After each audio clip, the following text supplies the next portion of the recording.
Saludos amigos y amigas, bienvenidos a un nuevo punto de vista, un nuevo encuentro. Este programa que de corazón hacemos para tú, dándole gracias a Dios por darnos vida y salud física y espiritual, como siempre lo digo, y por supuesto permitirnos entrar a través de las redes sociales en cualquier lugar que usted se encuentre. Allí aparece indicado en la pantalla lo que es por supuesto la dirección del canal, para suscribirse y una vez suscrito darle me gusta. Hoy me voy al mundo del derecho, nos vamos al mundo del derecho con una gran amiga, amiguísima, una mujer pues que respeto mucho. Saludo a toda su familia pues de allá y a su esposa Dan, que es la doctora Janie Aparicio. Janie Aparicio, estudiamos juntos, tantas anécdotas en la Facultad de Derecho de nuestra centenaria Universidad del Zulia. Y Janie pues una abogada connotada, muy conocedora del tema del derecho administrativo, también del derecho laboral, tengo que decirlo, también del derecho civil, magíster en derecho laboral, y más de 26 años en la administración pública. Esto nos va a permitir a nosotros en el día de hoy hablar de dos temas muy interesantes que son de un mundo del derecho y una rama del derecho espectacular, que es el derecho administrativo. Y vamos a hablar de lo que significa, pues en este caso, o de lo que son los actos administrativos y por supuesto también hablar un poco de lo que es la estabilidad laboral. Quiero reiterarle el agradecimiento a Janie pues por apartar estos minutos para dedicarlos a hablar de manera sencilla pues y digerible de algo tan hermoso, tan bonito como lo es en este caso los actos administrativos y todo lo que tiene que ver con ese mundo de la administración pública. Bienvenida, Janie, a tu programa Punto de Vista. Muchas gracias, Pedro. De antemano quiero agradecerte por tu invitación y muy agradecida también con Dios y la Virgen por permitirme compartir estos conocimientos para que sean de provecho para la audiencia y me permito también felicitarte por tu programa. Ha tenido mucha receptividad en la localidad y hasta internacional se ha convertido y en verdad aplaudo tu iniciativa en estos temas porque en verdad son provechosos para que la comunidad en general tenga conocimiento con respecto a estos temas de derecho. Claro, y de todo, hay que dar luces y yo digo poco, Janie, en el marco, te agradezco esa referencia, en el marco de lo que dice San Pablo dice da gratis lo que has recibido gratis, ¿no? Con esto no estoy haciendo una clase de religión, por supuesto, ni mucho menos de fundamentalismo bíblico ni nada por el estilo, sino que es así. No tenemos pagaré de honor por la vida. Pues Dios nos ha permitido formarnos, tenemos que algo darle a la vida en ese sentido, ¿no? Y qué más que algo, por lo menos desde el punto de vista de lo que es el conocimiento en diferentes materias. Hemos tenido extraordinarios invitados y lo que viene, si Dios quiere, porque estamos preparando uno y con uno muy bueno sobre filosofía, pero en el marco ya lo que tiene que ver filosofía de la naturaleza, el tema de la física cuántica, etc. Así que bueno, Janie, vamos a hablar y entremos en materia. Acto administrativo. Cuando hablamos de administración pública, estamos hablando en todo caso aquí, vamos a comenzar con lo que es acto administrativo. Hablemos un poco de lo que es un acto administrativo. Bueno, en la idea general del acto administrativo vamos a encontrar que toda manifestación emanada de un órgano de la administración pública es llamado acto administrativo. Toda declaratoria, todo mandamiento que emane dentro de las facultades de un órgano o funcionario se cataloga como un acto administrativo. Ejemplo de eso, Janie, con respecto a, para que la gente pueda entender lo que significa dentro de la administración pública un acto administrativo. Bueno, un acto administrativo que nos indicó a nosotros que teníamos que hacer dentro de la pandemia el resguardo, ¿verdad?, dentro de nuestras casas, cuidarnos, pero hacer la cuarentena, que si la cuarentena debía ser obligatoria o no, eso es un acto administrativo. Cuando el presidente llama, ¿verdad?, a la cuarentena, eso es un acto administrativo de efectos generales, pero también puede ser un acto administrativo aquel que va a causar susceptibilidad en tus derechos individuales, que es lo que llama un acto administrativo de efectos particulares. Un decreto, por ejemplo, es un acto administrativo con defectos generales. Normalmente. Una resolución, un acto administrativo de efectos particulares. Este tipo de resoluciones, cuando afectan al interés individual, lo llamamos de efectos particulares.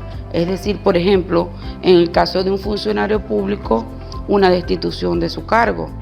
O, por ejemplo, tú sacaste un permiso de construcción y se te es negado, ¿verdad? O solicitas el permiso para una construcción y te lo niegan. Esa es una resolución administrativa de efectos particulares. Pero también puede ocurrir, en este caso, una resolución interna que solamente va a surtir efecto dentro del mismo órgano administrativo. Si es así, entonces el órgano administrativo puede también autocorregirlo. Exacto. ¿Por qué? Porque está dentro de los principios de que él puede subsanar sus mismos errores. Importante, Jenny, hablar ahí de los derechos subjetivos que se causan con los actos administrativos. Hay gente que piensa que de un plumazo puede eliminar algo que ya otro u otra que haya estado antes en un momento determinado ocupando ese cargo, independientemente de cuál sea dentro de la administración pública, puede revocarlo por simplemente otro acto administrativo, etcétera, no teniendo en consideración los efectos, ¿no? O los derechos subjetivos que allí se causan. Los actos administrativos surten efectos una vez que ya están dictados, siempre y cuando cumplan con los requisitos establecidos en la norma, en el caso de Venezuela, en la Ley Orgánica de Procedimiento Administrativo, para surtir los efectos. Ese acto administrativo no puede ser revocado a modus propio o por capricho, sino que para que ese acto administrativo sea anulable debe también tener unos requisitos.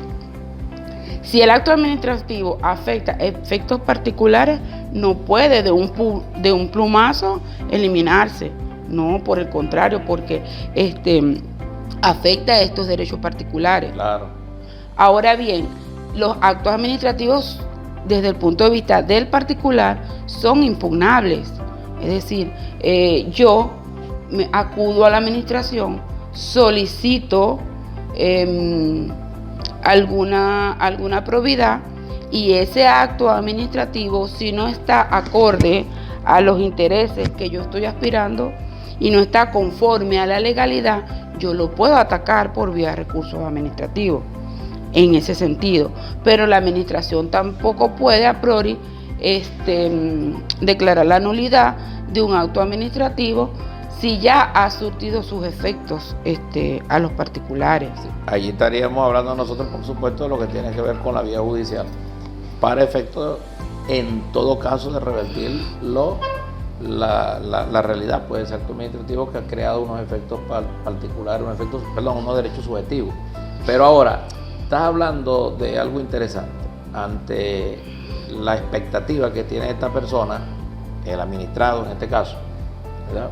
Y ese acto administrativo de repente él considera no le satisface esa expectativa ¿qué recursos tiene ante ese acto administrativo?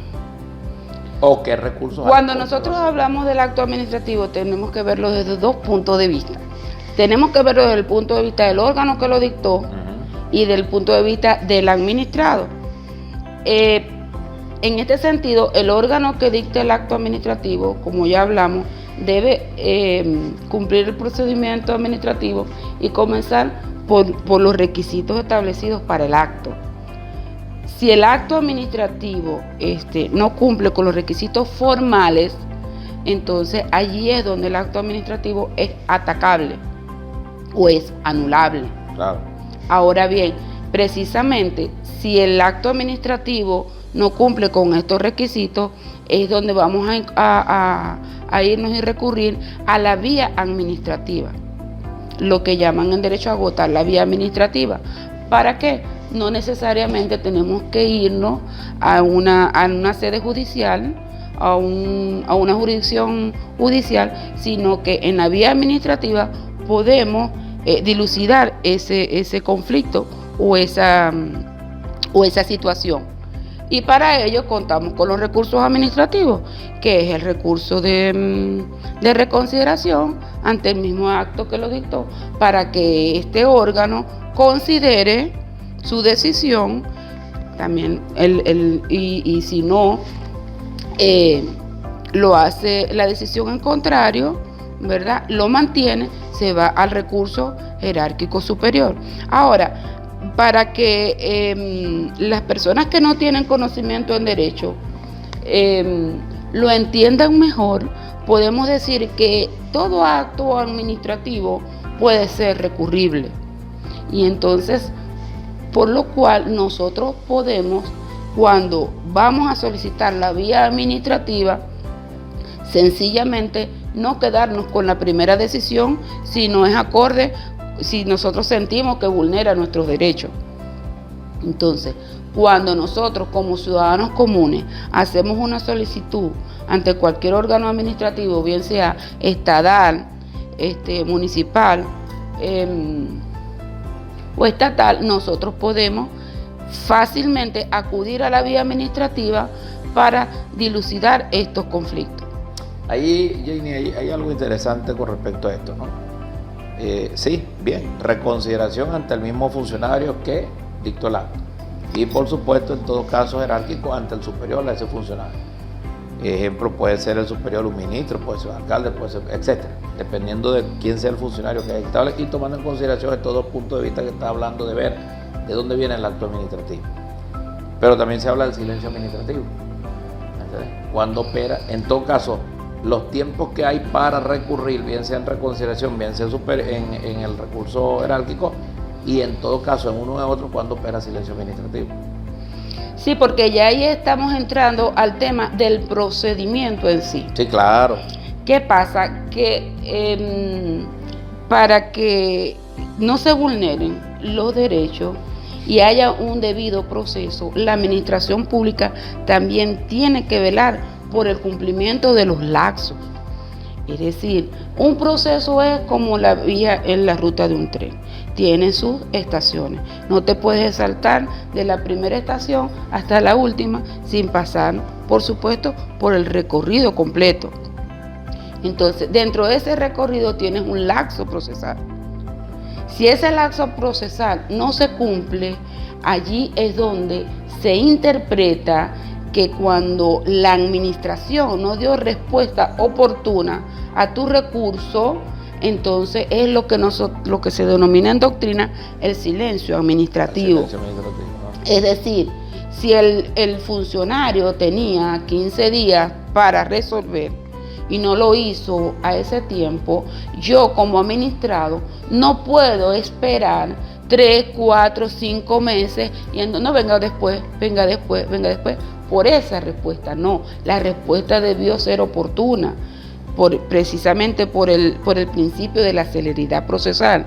Entonces, se entiende que cuando el funcionario no dio su respuesta oportuna, se entiende que fue declarado en negación, es decir, fue en contra su decisión. Entonces, allí es donde de una vez corre el lapso siguiente para el recurso oportuno que corresponde. Nosotros no podemos quedarnos pasivos ante la no respuesta, porque la no respuesta implica que fue una respuesta negativa. Claro, entonces, por supuesto, ante esa respuesta negativa tenemos que recurrir, porque no se recurre a la respuesta positiva. Entonces, muchas veces la persona, por desconocimiento, va otra vez al órgano, se queda pasiva esperando una respuesta, y cuando ya quiere recurrir, que busca a un profesional del derecho, el profesional del derecho se encuentra con que ya ha expirado el lapso procesal. Ya hay una caducidad, ya en palabras coloquiales, se perdió la oportunidad para accesar al sistema de justicia o para terminar la vía administrativa correspondiente. Sí, sobre todo es lamentable cuando pasan estas cosas y la idea de esto es dar tip para que la gente tenga idea de que no se pueden descuidar. Porque una vez agotados los actos administrativos, bien sea los recursos, el uno, o bien sea el reconciliación jerárquico, etcétera, o en su efecto entre el procedimiento para silencio administrativo, está la vía judicial, ¿no? Y puede darse que se consigan con la sorpresa de que pasó esto, y perdiste todo, hablando en criollo, como lo decimos, ¿no? Entonces, esto es importante, Janie, para que nuestros seguidores pues tengan claro de que, porque es una rama del derecho muy hermosa, pero muy compleja, ¿no? Bastante extensa, así como hablé, por supuesto, del derecho civil. Y que profundicemos en eso para que ellos tengan estos tips muy claros de cómo abordar esas situaciones que se les presentan. Sí, curiosamente, cuando uno está en la universidad para estudios de derecho, vemos siempre, comenzamos con el derecho fundamental de derecho público, seguimos con el derecho constitucional, vemos administrativo 1, administrativo 2, contencioso administrativo, pero parece ser que en el ejercicio nos dedicamos más a la rama del derecho penal, del derecho civil, de lo que llaman las demandas, hasta en temas de protección de niños y adolescentes, y descuidamos un poco la rama administrativa. Y parece mentira, queda el ciudadano común queda desprotegido, porque normalmente no es asistido por un abogado cuando se enfrenta a la administración pública. Entonces, el desconocimiento hace que el administrado pierda muchas oportunidades para recurrir o para poder obtener una oportuna respuesta de la administración pública.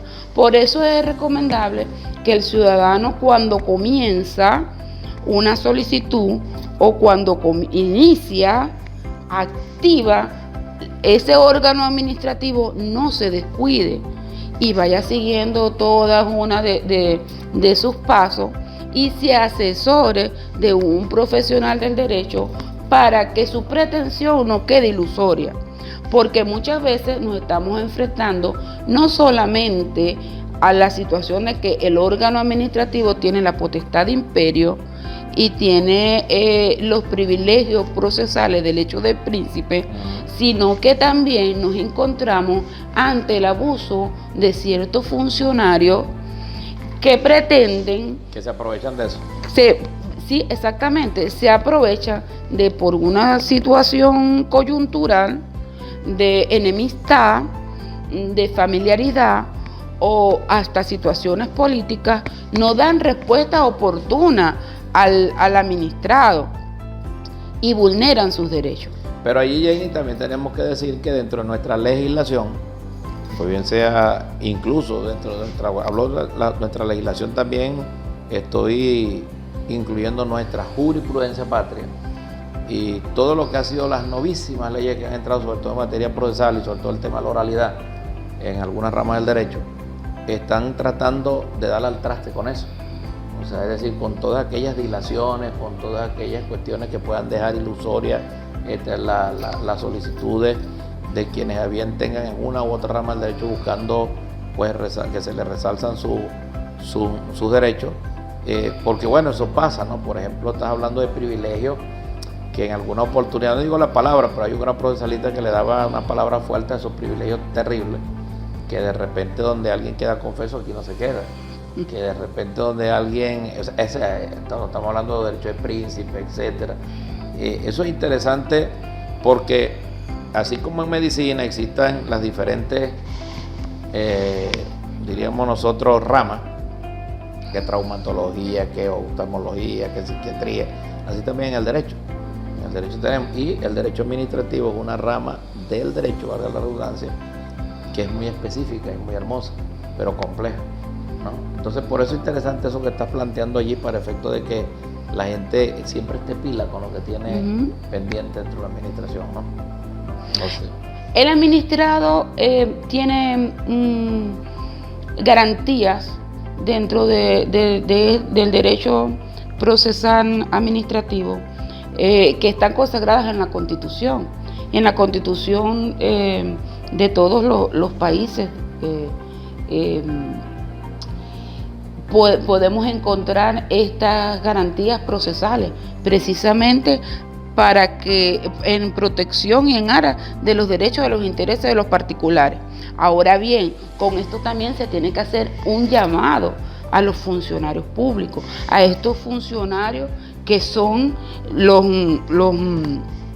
encargados de velar por la justicia administrativa, porque el hecho de tener un cargo en la administración pública les da potestades. Claro. Y dentro de estas potestades y competencias que tienen también que cumplir una serie de obligaciones dentro de sus cargos. Es decir, ellos el debido proceso lo tienen que cumplir y tienen que hacer la formalidad de los actos administrativos, so pena de responsabilidades administrativas. Los funcionarios administrativos deben regirse muy estrictamente por la ley que les da pie para su funcionamiento y para que dentro de su competencia ellos tengan que responder por sus actos también, por esos actos administrativos emanados de su competencia. ¿Alguna vez hasta penal, Jane? Sí, las responsabilidades administrativas son que están contempladas en la ley son bastante tajantes. Ahora bien, estos funcionarios que tienen el deber de cumplir con las formalidades de estos actos administrativos también deben considerar la celeridad de estos actos y cumplir también con la garantía de la tutela efectiva de los derechos efectivos.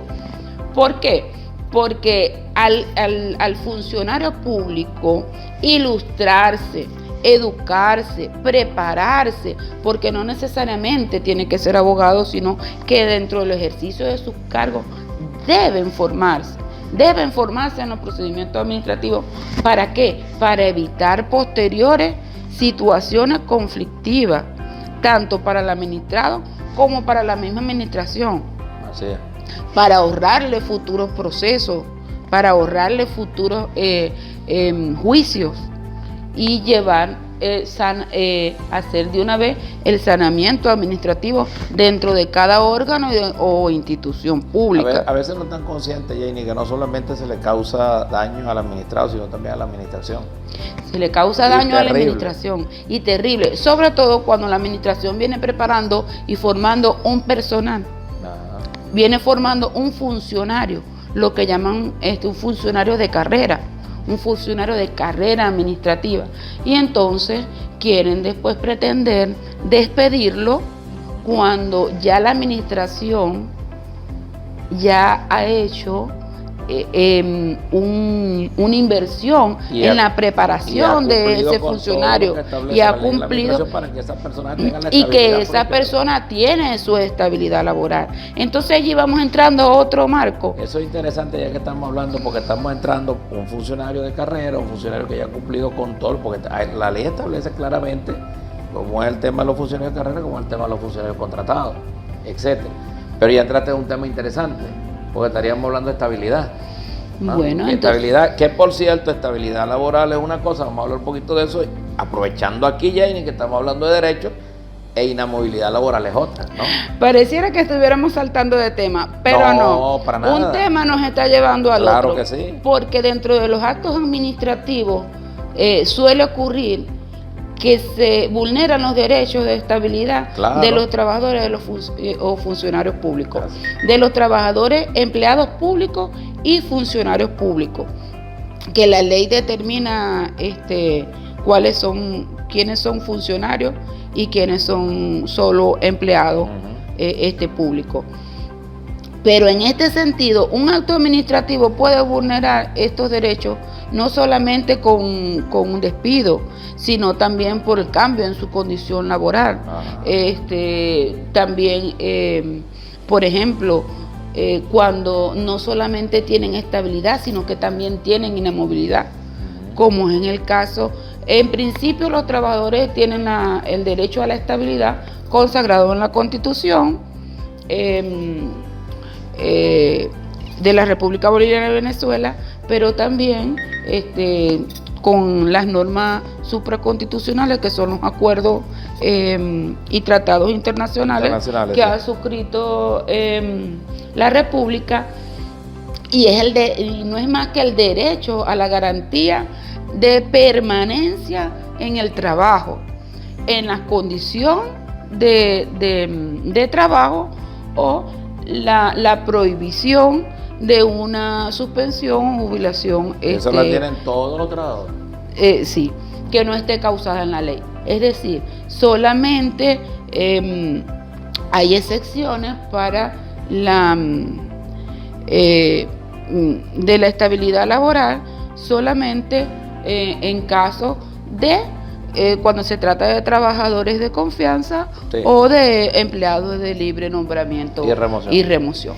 En este sentido, no solamente un acto administrativo lo tocamos en materia de estabilidad en caso de materia funcionarial, de estabilidad funcionarial, sino también de estabilidad de los trabajadores y trabajadores de cualquier empresa. ¿Por qué? Porque allí vamos a acudir a la administración pública, a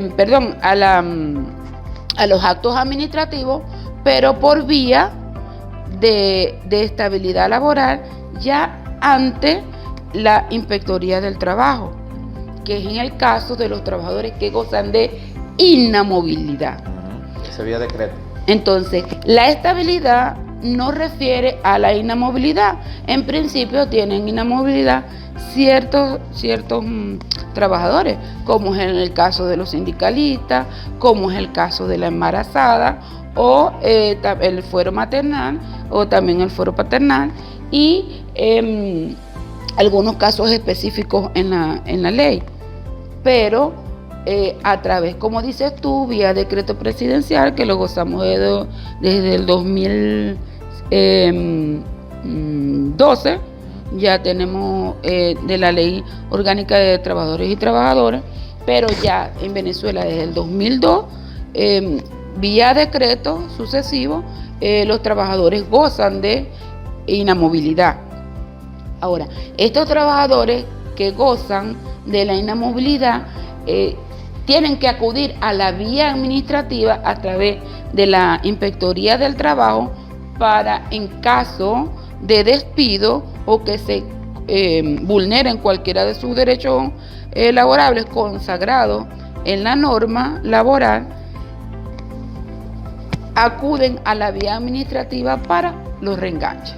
Exacto. Entonces, allí vamos a ver que a través de un acto administrativo de reenganche, el patrono está obligado a restituirle su trabajo al interesado, es decir, al trabajador que solicitó, que instó la vía administrativa para que se restablecieran sus derechos conculcados. Y se le cancelan sus salarios caídos, por cierto. Está relacionado una cosa con la otra. Estamos hablando de un tema, y entramos en el tema de la estabilidad, precisamente porque hablaste de lo que son los funcionarios de carrera, y podríamos hablarlo porque son ya los funcionarios contratados, etcétera. Independientemente de su estabilidad, inamovilidad, cada una con las características que ya Jenny explicaba, son importantísimas. Y es interesante que ustedes entiendan, ya que estamos cerrando el programa con esto interesante desde el punto de vista del derecho administrativo, y hablamos un poquitico ahí rapidito de lo que es la estabilidad y la movilidad. Que ustedes entiendan que en nuestro país el trabajador está muy protegido, pero también la empresa. O sea, tampoco es que el trabajador va a hacer lo que quiere, ¿no? El patrono también tiene, por supuesto, su mecanismo que establece la ley en un momento determinado si considera que se le están cercenando su paz, su tranquilidad, etcétera, ¿no? Eso lo establece bien claro la ley, pero el débil jurídico dentro de la relación de ajeneidad, por cierto, que en este caso es el derecho laboral, está bien protegido. Y eso es importante tenerlo claro para efecto de lo que es, pues, esta realidad del derecho en términos generales con respecto al derecho laboral. Ahora, te agradezco, Jenny, porque hemos hablado de los actos administrativos, hemos hablado de los recursos que se interponen ante los actos administrativos, hemos hablado de los tiempos para interponer, hemos hablado de por qué silencio, no se descuiden, siempre todos los que tengan procedimiento. Esta amiga que está acá estuvo llevando su propio caso, yo no sé cuántos años, Jenny, como 11 años. Sí. 11, ¿no? Pero como buena administrativista que pues tuvo la paciencia, la tranquilidad, perseveró, ganó su caso, fue reincorporada a sus labores y por supuesto se le canceló todo lo que se le tenía que cancelar desde el punto de vista pues de todos los salarios que fueron corriendo durante esos años. Entonces es cuestión de tranquilidad, sí, y de mucha fe y esperanza en ese sentido de ser consecuente, porque el derecho no lo va a abandonar. Así que Jane, agradecido. No, gracias a ti por la invitación y espero que sea de provecho y de beneficio para cualquier persona que sienta que sus derechos han sido vulnerados y tenga una orientación. Sirva este programa de orientación, que es la idea. Claro, y los funcionarios den respuesta. Ustedes tienen el deber de dar respuesta. Lo establecen todas las leyes que tienen que ver con la administración pública. Todita. Así que bueno, nos vemos en otro punto de vista. Que Dios les cuide a todos y de verdad, pues que sigamos adelante con vida y salud.